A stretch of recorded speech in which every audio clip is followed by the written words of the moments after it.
America has lost her innocence. She will never be the same. The America you and I grew up with has died. The television blared as the pretty retro news anchor spoke. The video date-stamped 12 SEP 2001 in bright red in the bottom right corner. The image was replaced by one of the same woman, aged a decade or two. Hi, I'm Maria Cordova, and that was me about 2 decades ago, reporting on the 9/11 tragedy. The news media had begun to refer to the event as a tragedy rather than an attack. An attempt at social correctness, perhaps, a taking of some moral higher ground, a softening of language as time goes by. Perhaps it is an attempt to keep tempers at bay, or maybe it serves to take some level of power away from the perpetrators by no longer recognizing them, or their violence.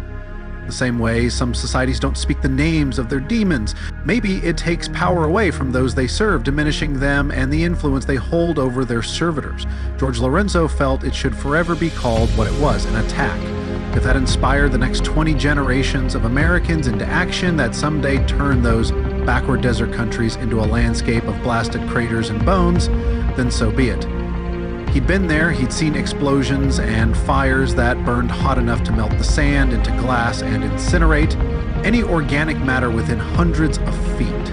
George imagined the sons and daughters of Allah spending the next 100 years traipsing through wasted earth packed with shards of jagged glass, pictured them unshod and bleeding for generations, living in caves not because of the secrecy they offered, but because they would be the only place left where the heat hadn't been enough to turn the sand to glass.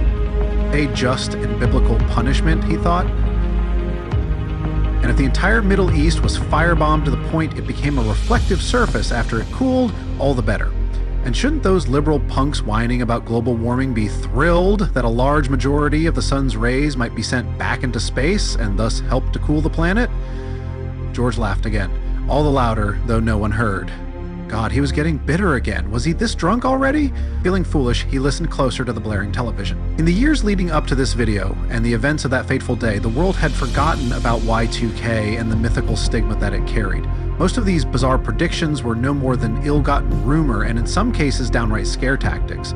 No one was more surprised than me to find out that some of these absurd notions may in fact be true.